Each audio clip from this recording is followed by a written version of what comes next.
नहीं नहीं, अभी तो 7वां ही लगा है बेटा। अभी तो पूरे 2 महीने बाकी हैं। अभी से नाटक शुरू हो गए हैं उसके। क्या करूं मैं?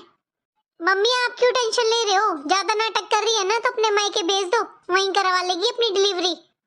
एक बड़ी भाभी है, नौकरी करती है, खुद अपना खर्चा उठाती है और कितने अच्छे से रहती है। और एक ये है, एक तो आप इतना करते हो उनका, ऊपर से इनके नखरे होते हैं। जब तो बेटा तू नहीं बोला था कि मम्मी एक बहू तो नौकरी वाली है और एक बहू थोड़ी कम पढ़ी लिखी ले लो, घर का काम कर लेगी, संभाल लेगी। तू नहीं शिक्षा दी थी मुझे तो ये।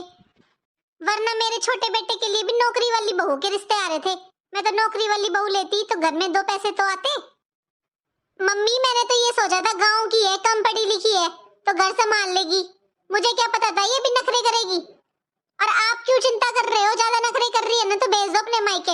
अब वैसे भी भाई तो पसंद ही नहीं करता इसे। हाँ तू तो बस फोन पर बात बनाती रहे। इतना आसान है क्या सब कुछ? मम्मी आप ना इस बारे में भाई से बात करो, वो खुद भेज देगा इसको वापस अपने मायके। मम्मी जी। अच्छा निधि बेटा, करती हूँ मैं तुझसे बाद में बात। तेरी भाभी आई है ऑफिस से। हाँ ठीक है मम्मी। अरे शिवानी, आ गई बेटा तू? हाँ मम्मी जी। मम्मी जी मेरा सर बहुत दुख रहा है, अगर 1 कप अदरक वाली चाय मिल जाती तो अच्छा रहता। अच्छा अभी मंगवाती हूँ। आरती, आरती बहू। मम्मी जी आप उसे क्यों परेशान कर रहे हो? उसकी तबीयत ठीक नहीं है, उसको 7वां महीना चल रहा है। आप उसे मत परेशान करो, वो सो रही होगी। अरे 1 कप चाय बनाने में कौन सी परेशानी हो जाएगी उसे? मम्मी जी उसकी सच में तबीयत ठीक नहीं रहती है, मैंने खुद देखा है उसे। अरे बहू तू भोली है, तू नहीं जानती। तूने हमेशा पढ़ाई लिखाई करी है, नौकरी करी है, तू उसके नाटकों को नहीं जानती। अपने पड़ोस में देखा है तूने शांति की बहू पूनम को? 9वां महीना चल रहा है उसको, घर का सारा काम करती है और कोई नाटक नहीं करती। नहीं मम्मी जी, आज सुबह मेरी आरती से बात हुई थी जब मैं ऑफिस जा रही थी। आज सुबह भी उसे चक्कर आ रहे थे मम्मी जी, उसकी तबीयत ठीक नहीं है। बहू तू उसके नाटकों को नहीं जानती। वो काम से बचने के सारे नाटक करती है और तू उसकी बातों में आ जाती है। उसे थोड़ा दूर रहा कर, कम बात किया कर उससे। देख कितनी देर पहले आवाज दी थी, अब तक आई तो नहीं है। आरती। जी जी माँ जी। आ गई जी माँ जी। तेरा हर टाइम ऐसे मुंह ही बना रहता है, कभी खुश होकर भी बोल लिया कर। ये तेरा मुंह ही उतरा रहता है हर टाइम। जा शिवानी बहू के लिए अदरक वाली चाय बना ला 1 कप और मेरे लिए कम मीठे वाली चाय। जी ठीक है माँ जी। शिवानी बहू, वो निधि का फोन आया था बेटा, जो तूने सूट भेजा था ना उसे ऑनलाइन, बस उसी की बहुत तारीफ कर रही थी।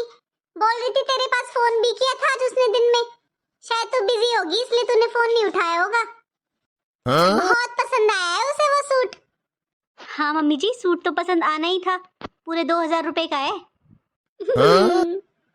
और हाँ, आज मैं बहुत बिजी थी तो मुझे पता ही नहीं चला किसका फ़ोन था किसका नहीं। मैंने किसी का कॉल अटेंड नहीं किया आज सारा दिन। लो माँ जी आपकी कम मीठे वाली चाय। ये लो दीदी आपकी अदरक वाली चाय। थैंक यू आरती। क्या हुआ शिवानी बहू? चाय पी ले बेटा, ठंडी हो जाएगी। मम्मी जी मुझे लगता है आरती की तबीयत ठीक नहीं है, मैं एक बार उसके पास जाकर पूछती हूँ उससे उसकी तबीयत कैसी है अब। शिवानी बहू ने ना उसे सर पर चढ़ा कर रखा हुआ है। अरे वो माई तो बनने वाली है, बीमार थोड़ी ना है। और एक इस बहू को देखो, अभी तो इसके सर में दर्द हो रहा था, अब देखो कैसे भागी भागी गई है अपनी देवरानी से मिलने। आरती। जी दीदी बोलिए, कुछ काम था?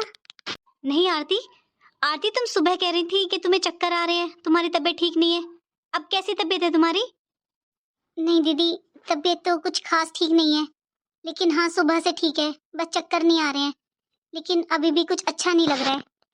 अच्छा सुनो, तुम्हारा कुछ खाने का मन हो तो मुझे बता दो, मैं तुम्हारे लिए बना दूंगी अभी। या बाहर से कुछ मंगवाना हो तो मैं ऑर्डर कर देती हूँ। दीदी आप मेरे लिए कुछ बनाओगे तो मम्मी जी गुस्सा करेंगे, क्योंकि आप सारा दिन ऑफिस में काम करते हो, आप 4 पैसे कमाते हो और मैं एक तो घर पर खाली बैठी रहती हूँ, और ऊपर से 2 दिन से मैं घर का काम भी नहीं कर पा रही हूँ अच्छे से, क्योंकि मेरी बहुत तबीयत खराब है दीदी। जो खा रही हूँ वो पचता ही नहीं है, कुछ खाने का मन नहीं है, चक्कर आते रहते हैं हर वक्त। अरे लेकिन तुम अगर खाओगी पियोगी नहीं तो तुम्हारी तबीयत कैसे ठीक होगी? इस टाइम तो तुम्हें एक्स्ट्रा डाइट की जरूरत है आरती। दीदी खाना तो चाहती हूँ, लेकिन जैसे ही कुछ खाने लगती हूँ मुझे उल्टियाँ आने लगती हैं। छोटी, अगर तुम्हारी इतनी तबीयत खराब है तो तुम्हें डॉक्टर के पास जाना चाहिए। दीदी अभी तो पहली वाली दवाइयाँ ही रखी हैं, तो अब किस लिए जाना डॉक्टर के पास? हो सकता है तुम्हें मेडिसिन चेंज कर कर देगी वो। तुम्हें ना शाम को डॉक्टर के पास जाना चाहिए। ऐसे रिस्क मत लो अपनी तबीयत के साथ। लेकिन दीदी शायद ये भी गुस्सा करेंगे, क्योंकि अभी पिछले महीने तो मुझे डॉक्टर के पास लेकर गए थे, तभी बहुत खर्चा आया था, और अब फिर से डॉक्टर के पास जाएंगे। छोटी, तुम आराम करो, मैं बात करती हूँ देवर जी से और मम्मी जी से।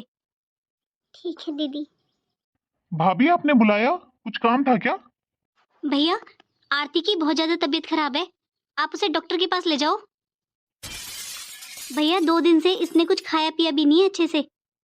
अरे बहू, अभी 15 दिन पहले ही तो लेकर गया था इसे डॉक्टर के। एक काम कर बेटा, डॉक्टर को घर में बुला कर बिठा ले। अरे हर 15 दिन में कौन डॉक्टर के जाता है? ये अच्छा तमाशा लगा रखा है तुम लोगों ने। अब खाना तो इसे खुद ही खाना पड़ेगा ना अपने हाथों से, या भी ये खाना भी डॉक्टर के हाथों से खाएगी?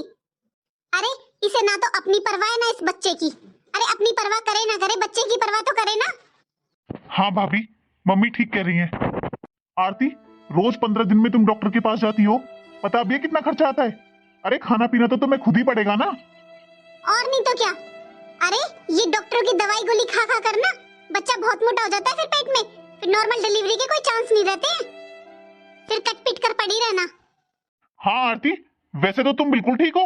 अरे खाना पीना तो तुम्हें खुद ही पड़ेगा ना, अपने आप खाओ पियो। मैं रोज डॉक्टर के पास नहीं ले जा सकता। बेटा तेरे दोस्तों का फोन आया था ना, आज शायद फार्म हाउस पे पार्टी है ना, जा तू घूम फिर उनके साथ। घर में रहेगा तो इन्हीं बातों में रहेगा, तेरा दिमाग खराब कर कर रखेगी ये पूरा दिन। मम्मी बस आप ही समझते हो मुझे। बेचारी आरती, पता नहीं ये मम्मी जी छोटी पर इतना गुस्सा क्यों करती हैं। पता नहीं माँ जी मेरे साथ ऐसा व्यवहार क्यों करती है। मैं जिस दिन से इस घर में आई हूँ उस दिन से आज तक मेरे साथ कभी भी अच्छा व्यवहार नहीं किया माँ जी ने, और ये इन्हें तो शायद कोई मतलब ही नहीं है मुझसे। आखिर मेरी गलती ही क्या है? ना माँ जी मुझे पसंद करती है और ना ही ये। एक तरफ माँ जी है और ये है, ये हर टाइम मुझ पे गुस्सा करते हैं, और एक तरफ दीदी है, वो मेरी जेठानी होकर भी मुझसे कितना प्यार करती है। बेचारी कितनी उदास है। आरती, हाँ दीदी बोलिए। आरती, ऐसे आंसू छुपाने की जरूरत नहीं है, मुझे पता है तुम बहुत उदास हो। छोटी, तुम शाम को मेरे साथ डॉक्टर के चलो। नहीं नहीं दीदी, मुझे डॉक्टर के पास जाने की कोई जरूरत नहीं है। मम्मी जी ने बताया तो उल्टियाँ तो ऐसे समय में होती ही हैं, और जब मैं कुछ अच्छा सा खाऊंगी पीऊंगी तभी तो मैं ठीक होंगी ना। नहीं दीदी, मुझे डॉक्टर के पास जाने की कोई जरूरत नहीं है। अच्छा छोटी, अगर तुम्हारा कुछ अच्छा सा खाने का मन हो ना तो मुझे बता देना, मैं बना दूंगी तुम्हारे लिए। जी ठीक है दीदी।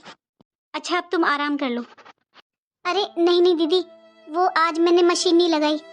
आपके भैया के इनके सबके कपड़े पड़े हुए हैं दीदी, मैं वो धुल देती हूँ, क्योंकि आपको सुबह वो कपड़े पहनकर जाने हैं ना, आपने सुबह दिए थे ना धुलने के लिए, वो आज मैं सुबह धुल नहीं पाई थी। एक बार वो धुल देती हूँ फिर आराम कर लूंगी। छोटी कोई बात नहीं, आज मैं वॉशिंग मशीन लगा लेती हूँ, तुम आराम कर लो। देखिए जी, बहू को 8वां महीना लग गया है अब, और मेरे हाथों में इतनी ताकत नहीं है जो मैं उसकी सेवा कर सकूं। अरे 1 महीना हो गया, उसके तो 1 महीने से नाटक खत्म नहीं हो रहे हैं। जब से उसका 7वां महीना लगा था तब से ही वो बिस्तर में पड़ी है। बेटा इसलिए मैं चाहती हूँ कि तू बहू को उसके मायके छोड़ा। मम्मी जी, मम्मी जी, ये आप क्या बोल रहे हो?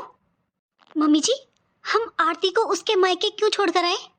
वो हमारी जिम्मेदारी है, वो भी इस घर की बहू है। मम्मी जी, बहू तू तो सारा दिन नौकरी करती है, शाम को ऑफिस से घर आती है, तू करेगी उसकी सेवा? अरे 1 कप चाय बना के देने से सेवा नहीं होती है, तुझे पता भी है। अभी तो उसका 8वां महीना लगा है, फिर जब बच्चा हो जाएगा ना तब उसका जापा करना पड़ेगा। वो तो 4 महीने बिस्तर से नहीं उठेगी। जब उसके अभी से नाटक शुरू हो गए तब वो क्या करेगी? कर देगी तू उसकी सेवा? बता बहू, तू ऑफिस छोड़कर करेगी अपनी देवरानी की सेवा? मम्मी जी, मुझे ऑफिस से इतने दिन की छुट्टी नहीं मिल सकती है, लेकिन ये भी सच है कि आरती इस घर की जिम्मेदारी है, तो उसकी सेवा करने की जिम्मेदारी भी हमारी है। अरे वो बच्चा इस घर का है, ना कि ना उसके मायके वालों का। मम्मी जी, मैं जानती हूँ आपसे इतना काम नहीं होता, लेकिन मम्मी जी आप बात को समझिए। आरती को हम उसके मायके नहीं भेज सकते। मम्मी जी, हम ऐसा भी तो कर सकते हैं ना कि 4 महीने के लिए एक काम वाली लगा लेते हैं। भाभी, मम्मी सही कह रही हैं। हमें आरती को उसके मायके छोड़ाना चाहिए। देवर जी, ये आप क्या कह रहे हो? क्या ठीक कह रही है मम्मी जी? अरे वो बच्चा आपका है, आप पिता बनने वाले हो। मेरी समझ में ये नहीं आता है कि आरती में कमी क्या है। आप उसके साथ ऐसा व्यवहार क्यों करते हो देवर जी? भाभी, आप भी जानते हो ना कि मैं उसे पसंद नहीं करता। मैं अपनी पूरी जिंदगी उसके साथ नहीं निकाल सकता। मैं तो बहुत खुश हूं अगर वो अपने मायके चली जाएगी तो। अगर आप उसे पसंद नहीं करते हो तो आपने उससे शादी क्यों की देवर जी? एक लड़की की जिंदगी बर्बाद करना अच्छी बात नहीं है। ये सब बस इनकी वजह से हुआ है भाभी, बस इनकी वजह से। तब माँ ने ही जिद की थी कि मुझे गांव की अनपढ़ लड़की से शादी करनी चाहिए। अरे भाभी, आप तो चली जाती हो ऑफिस, तो एक माँ को घर में नौकरानी भी तो चाहिए। इसलिए माँ को दूसरी बहू नहीं, नौकरानी चाहिए थी परमानेंट। इन्होंने मेरी जिंदगी बर्बाद की है, इन्होंने। बहू, तू क्या चाहती है? अरे तू नौकरी करती है, इसका मतलब ये नहीं है कि मेरे सर पर बैठेगी। तू फैसला कर। अगर तू अपनी देवरानी की सेवा कर सकती है तो उसे यहाँ पर रख, वरना उसे अपने मायके जाना होगा। और हाँ, अगर मैंने छोटी बहू कम पढ़ी लिखी और गांव की लिए तो उसमें मैंने क्या गलत किया है? अरे तू तो ऑफिस चली जाती है, मुझे भी तो घर में एक चाहिए ना जो मेरी सेवा करे। मेरी उम्र तो देख, तेरे पास टाइम है मेरी सेवा करने के लिए? तू तो ऑफिस से आती है, उल्टा मुझसे चाय मांगती है। अब तू बता, अगर तू अपनी देवरानी की सेवा करने के लिए तैयार है तो मैं उसे मायके नहीं भेजूंगी।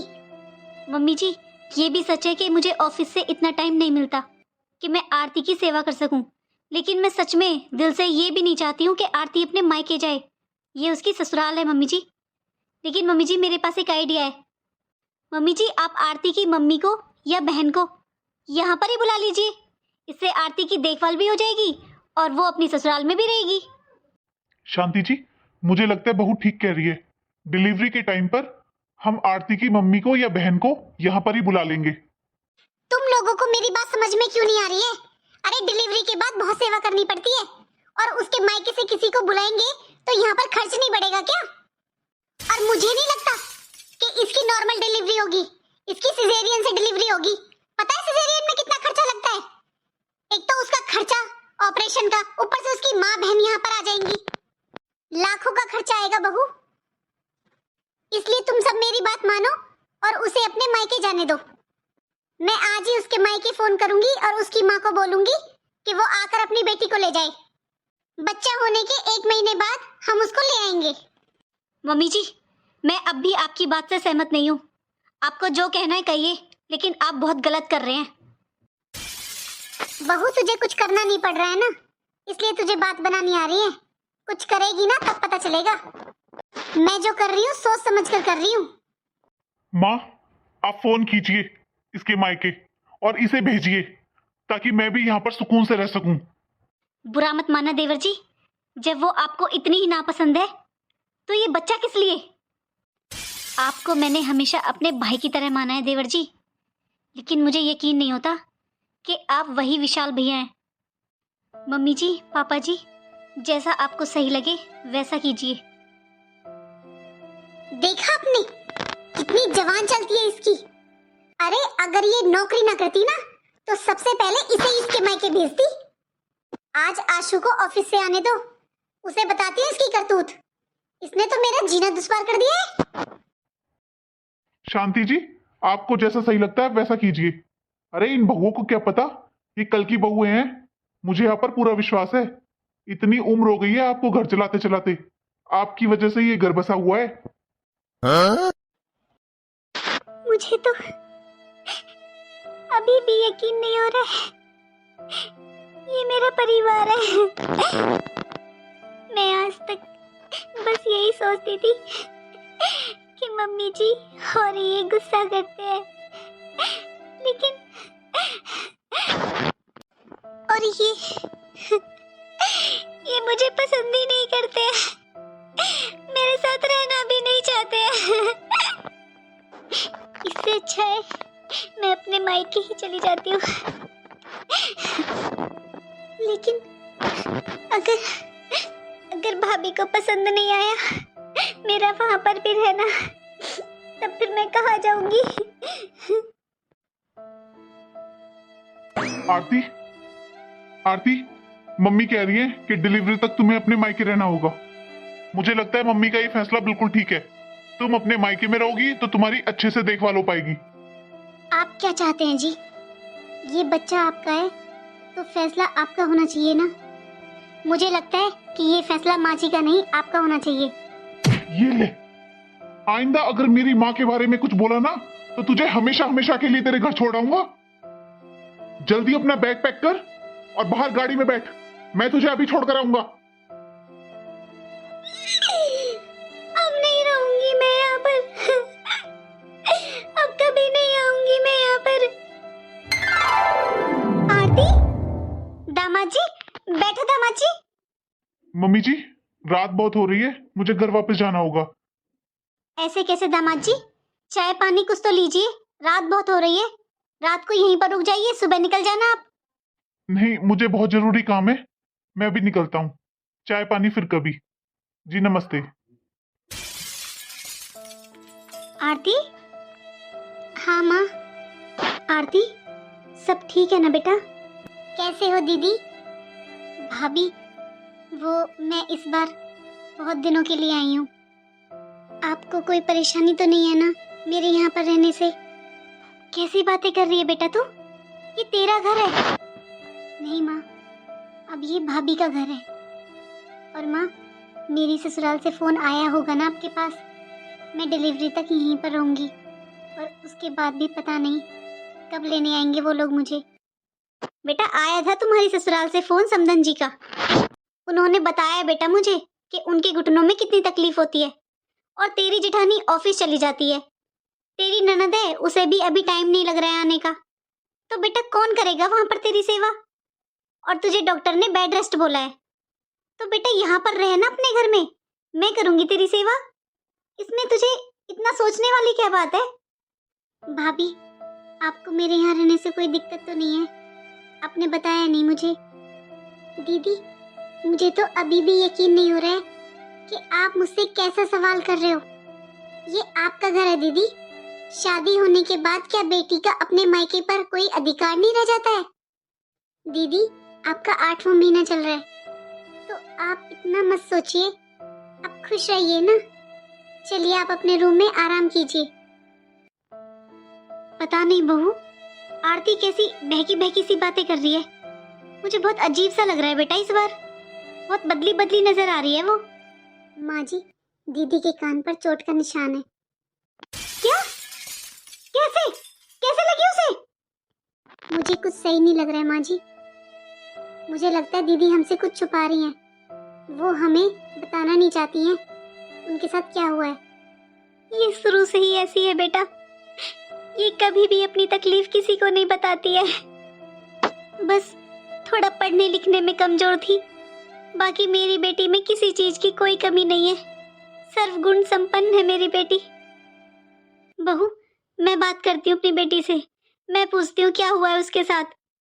नहीं माँ जी, मुझे लगता है हमें दीदी से इस बारे में कोई बात नहीं करनी चाहिए। जब उनका मन ठीक होगा वो हमें खुद बता देंगी। इस टाइम उन्हें रेस्ट की जरूरत है तो हमें उनका ध्यान रखना चाहिए और उन्हें खुश रखना चाहिए। मम्मी जी, आप दीदी के पास जाइए और खुश होकर जाइए। आप उनके पास बैठिए, उनसे अच्छी अच्छी बातें कीजिए, लेकिन उनके चोट के निशान के बारे में और उनके साथ क्या हुआ है इस बारे में कुछ बात मत करना। मैं उनके लिए कुछ अच्छा सा बना कर लाती हूँ। ठीक है बहू, और खीर भी बना लेना उसे खीर पसंद है ना? मम्मी जी, मैं सब बना लूंगी, आप बस दीदी के पास जाकर बैठिए। उन्हें आपकी जरूरत है इस टाइम, उन्हें अच्छा लगेगा। मम्मी, आप उनके पास जाइए, शायद उनका मन हल्का हो जाए। मैं बना कर लाती हूँ। ठीक है बहू। पता नहीं मुझे ऐसा क्यों लग रहा है, दीदी के साथ बहुत गलत हुआ है, लेकिन मैं उनका पूरा ध्यान रखूंगी कोशिश करूंगी कि यहाँ पर उन्हें किसी चीज की कोई कमी महसूस ना हो।